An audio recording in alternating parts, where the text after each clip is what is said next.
okay 31st December যিদিনাখন কিচেনৰ almost এতিয়াতো চবৰেতো খানাই চলিব তো সেইদিনাখন তথাপিও ৰাতি 12টাৰ আগত আপোনালোকে পিঁয়াজৰ বাকলি কিচেনতে জ্বলাব ঠিক আছে যিটো ছাই থাকিব ছাইটো আপোনালোকে কিচেনৰ চিংকতে ফ্লাছ কৰি দিলে হৈ যাব আৰু যেতিয়া আপোনালোকে পিঁয়াজৰ বাকলি জ্বলাব সেইখিনি সময়ত পাকঘৰত যদি খিৰিকী আছে এইবোৰ খুলি ল'ব আৰু ইণ্টেনশ্যন দিব যে এইটো বছৰত যিকোনো নিগেটিভিটি আছিলে সেই নিগেটিভিটিবোৰ যেন ইয়াতে ৰৈ যায় সেইটো হ'ল 31st ৰেমেডি 1 তাৰিখে কি কৰিব 1 তাৰিখে আপোনালোকে 1 জানুৱাৰীৰ দিনাখন গা পা ধুই ফ্ৰেছ হৈ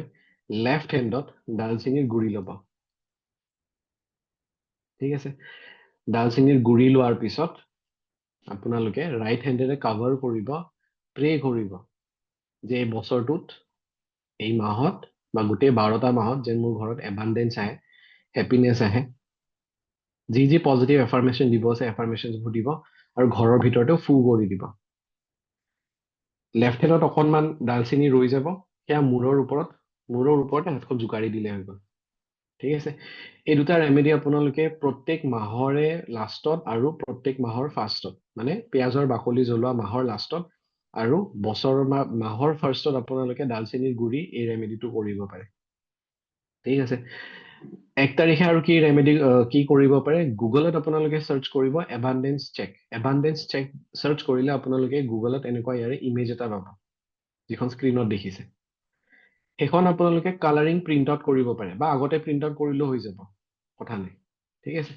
কালাৰিং প্ৰিণ্ট আউট কৰাৰ পিছত আপোনালোকে ইয়াতে নিজৰ নামটো লিখিব চৰি নাম নহয় ইয়াতে এটা এমাউণ্ট লিখিব এমাউণ্ট এনেকুৱা এমাউণ্ট যিটো আপুনি জানে যে আপুনি এচিভ কৰিব পাৰে এনেকুৱা এমাউণ্ট নহয় যিটো আপুনি আপোনাৰ কাৰণে বা আপোনাৰ ছাবকনচিয়াছ মাইণ্ডে এচিভ কৰিব নোৱাৰে হয়তো বছৰৰ দিব পাৰে যে ডিচেম্বৰ 31st 2026 যে এই বছৰটোত মই টোটেল ইমানখিনি টকা ইনকাম কৰিম বা আপোনালোকে যদি ভাবে যে মই বছৰটো লিখিব নোৱাৰো এটলিষ্ট মই মাহৰ লিখিম তো 31st জানুৱাৰীৰ ডেট এটা দিব ইয়াতে এতিয়া যদি আপোনালোকৰ ইনকাম 20,000 হৈ আছে তো ইয়াতে আপুনি 30,000 লিখিব মানে কাৰেণ্টলি যিমান ইনকাম কৰে তাতকে অকণমান বেছি লিখি থব টু দ্য অৰ্ডাৰ অফ নিজৰ নাম ইয়াতেতো অলৰেডি ইউনিভাৰ্চ লিখাই আছে যদি আপোনালোকে বাণী ৰেকি শিকিছে বা বেলেগ কিছুমান চিম্বলছ জানে তো সেই চিম্বলছবোৰ আপোনালোকে ইয়াতে ড্ৰ কৰিব পাৰে চেকখন ৰাখিব ক'ত য'ত আপোনালোকে ৰেগুলাৰলি দেখা পাই থাকে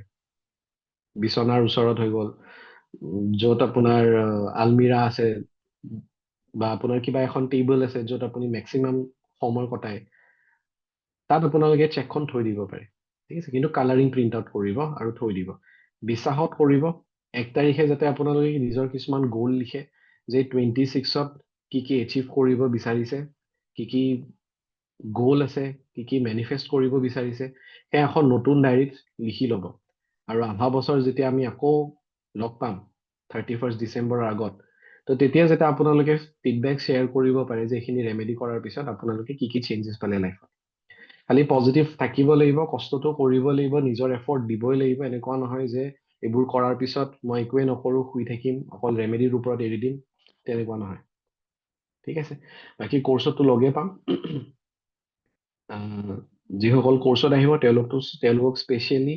31st কি ৰেমেডি কৰিব পাৰি এটা ৰেমেডি আছে 31st কৰিব লগা আৰু 1 তাৰিখে কৰিব লগা দুটা ৰেমেডি আছে বহুত স্পেচিয়েল তো সেইটো অকল কৰ্চতহে কৰাম